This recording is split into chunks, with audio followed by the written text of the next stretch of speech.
Hello, everyone, and welcome to yet another episode of Writing with Subtext. In a previous video, somebody had asked what you would do if you had a synopsis. If you had something longer, a paragraph, maybe you knew what was going to happen in the middle, what was going to happen at the end. How would you go about using Muse to figure out that story form?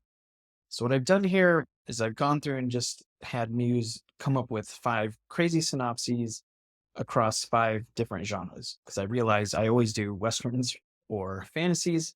So I thought I'd throw in something different there. The way that I did it, though, is I used a Muse persona, which is a special feature for quantum subscribers to Subtxt that allows you to set the personality of Muse to change how it reacts to your questions when you're developing your story.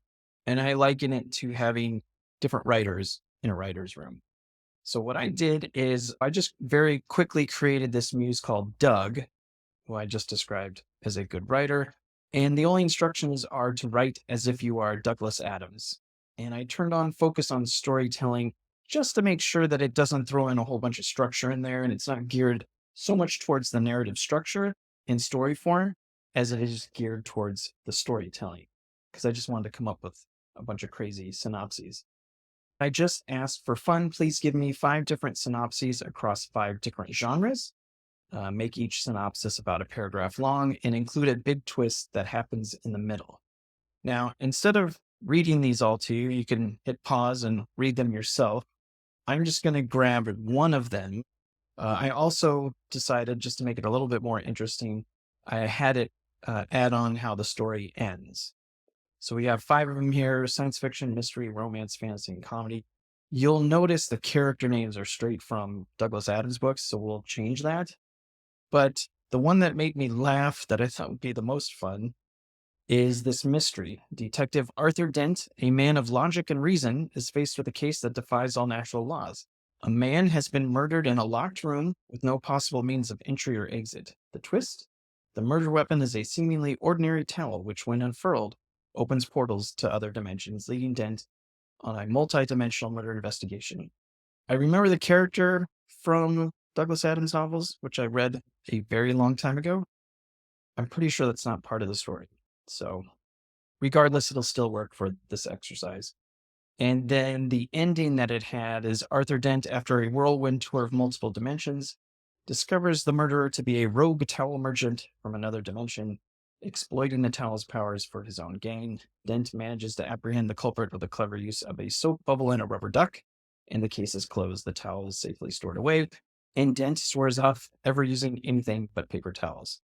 So what I'm going to do is, okay, great. I love number 2.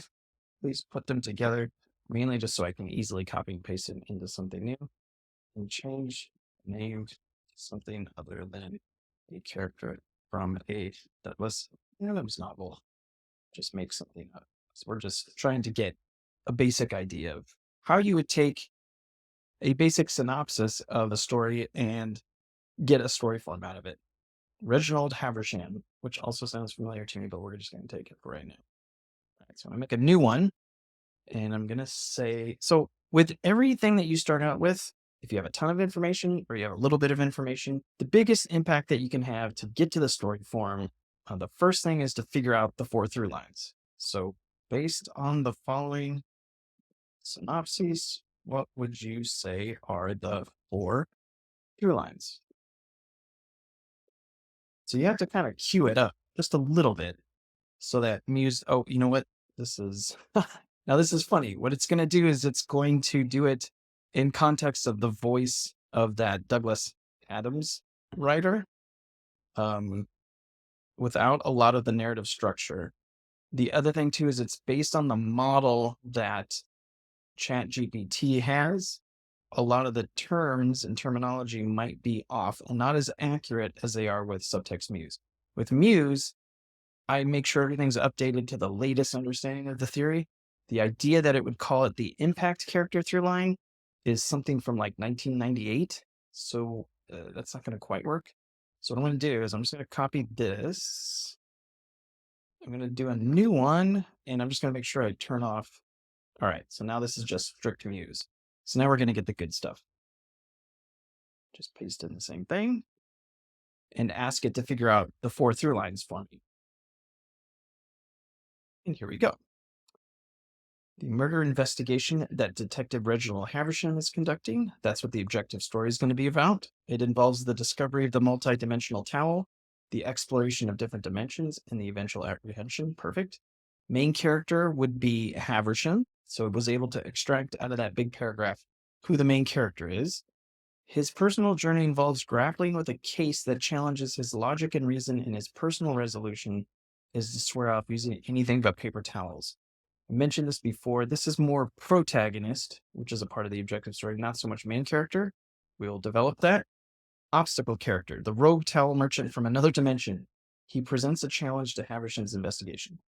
I actually feel like this rogue towel merchant, instead of doing the whole antagonist, villain, obstacle character, I'm going to make it a different character. And then the relationship will be with that character. So right off the bat, I can see that my synopsis was not completely figured out. I had a pretty good idea of what I wanted to do as a funny idea of, this towel that opens up different dimensions. But I have no idea obstacle character or relationship story. And that's pretty typical. Most people, when they write stories, at least here in the West, they have a great idea of the objective story, which you can see it figured out pretty easily, and a little bit of the main character, although this is protagonist, but none of the others. So what I'm going to do is I'm going to say, all right, well, the OS is great. The main character is two protagonists. So can you please find an issue for him that has nothing to do with the case? The OC, I don't want to be the towel merchant. Let's make it someone else. Give me 3 ideas. I have nothing in the synopsis. And then let's create a relationship between the MC and the OC. Again, 3 ideas.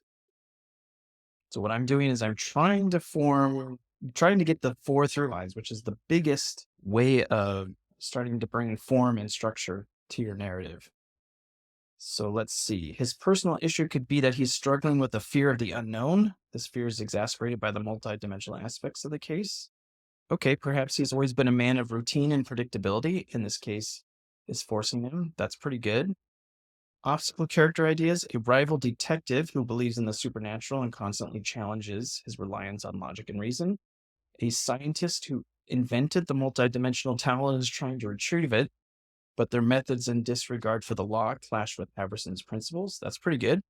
Haversham's own police chief, who's pressuring him to close the case quickly. Nope. So let's go with number 2. If the OC is the scientist, their relationship could be one of conflict and mistrust that eventually evolves into a mutual understanding as they both want to do what's right.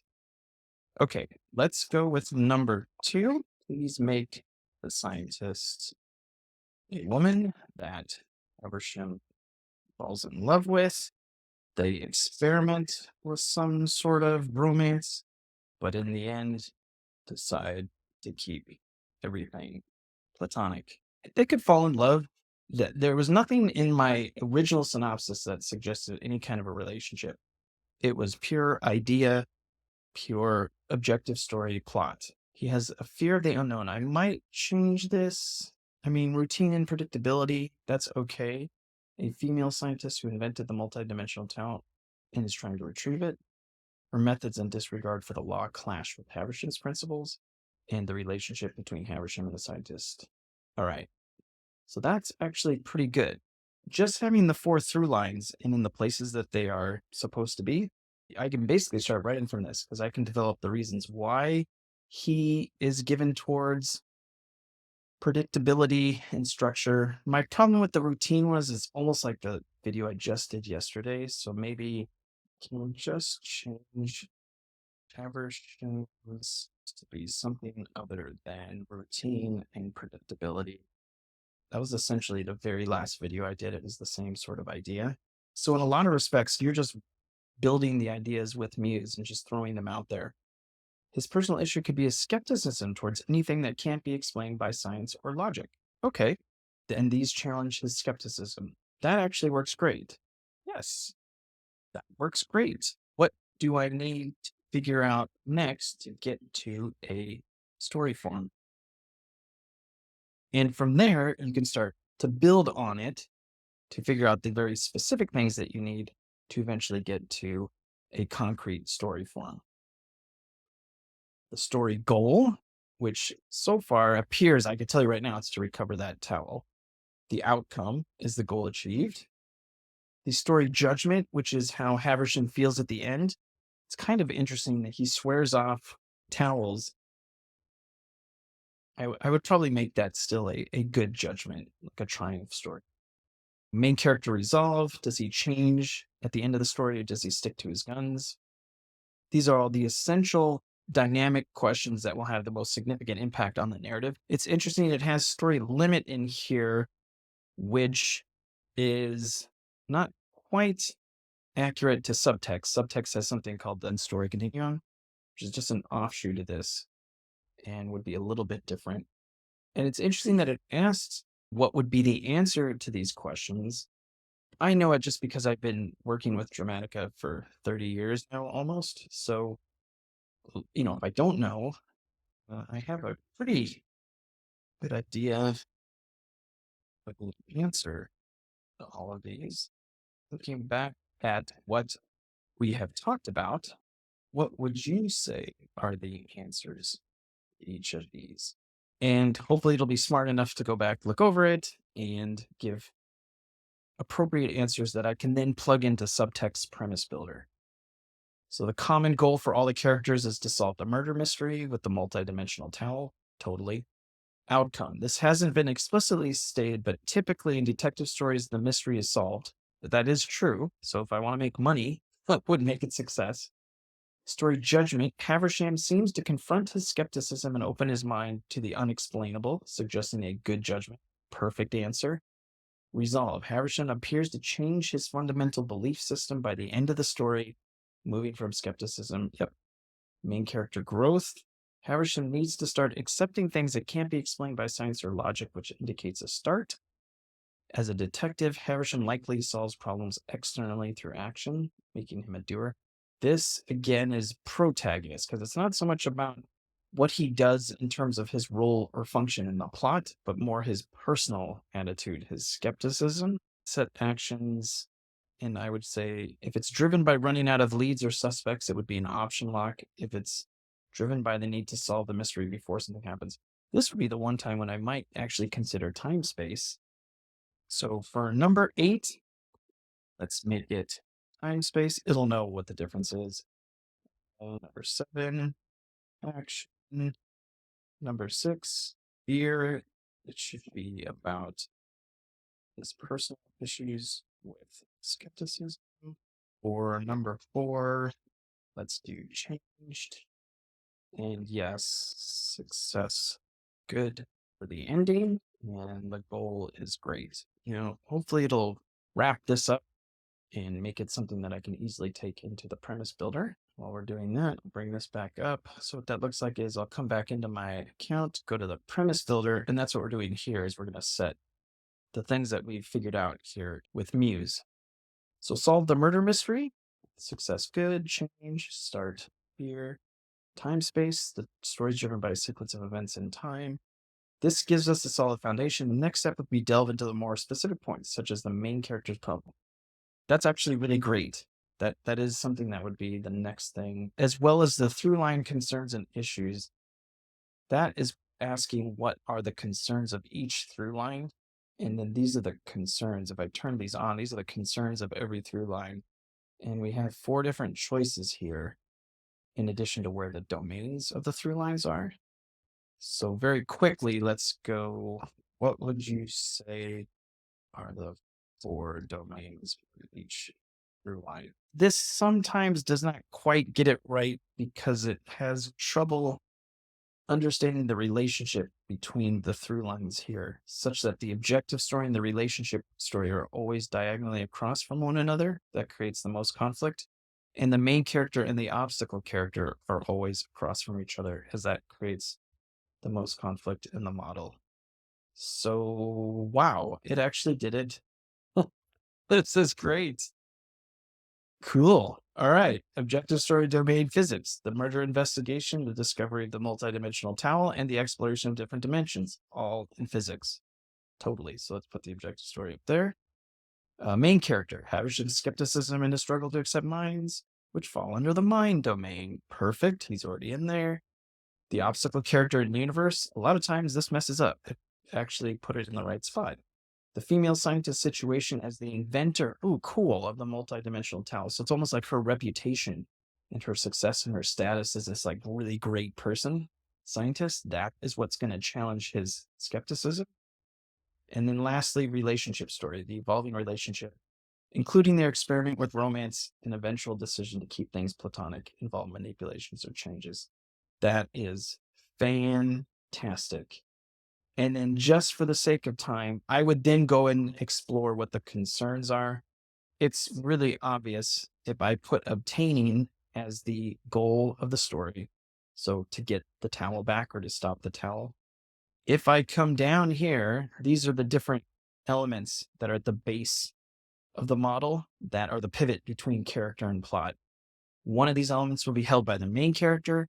One of the elements will be held by the obstacle character. And I would say, just for fun, that this belief would be the main character's problem. Totally focus it on his skepticism. Totally focus it on everything that's wrapped up into that. And at the end, he has to have a little bit of faith. Or, now that I say that, maybe his problem is logic. And she brings about feeling. And it's only once he steps into feeling and lets go of logic that he's able to solve things. If I had a longer time in the video, I would go ahead and work that out. But I think changes his fundamental belief system, moving from skepticism to acceptance of the unexplainable. I would say that that would be probably open up his mind to the possibilities. I mean, he could be oppose everything, and then at the end, he supports this idea that there's something more out there. So that would be interesting. Opposing a group on principles, losing something. And because this is the pivot between character and plot, it's also the objective story problem. So then maybe that's why the whole guy with the towel is trying to get it for himself and open up things because he's opposed to everybody.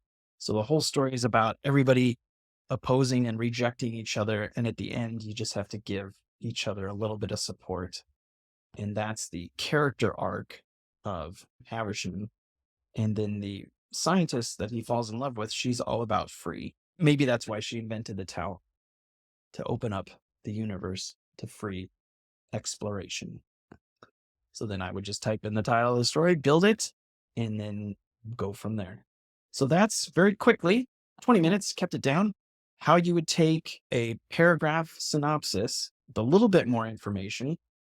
It had an idea of what the big twist was, perhaps in the middle, and then how it ends, and then how you would go down and ask the right kinds of questions to be able to find the actual form of your story, the story form, that you can then go in and start to weave all these four through lines together to give your audience a meaningful experience that they wouldn't find anywhere else, especially if they had just started with this. And that does it for today's Writing with Subtext. I will see you next time.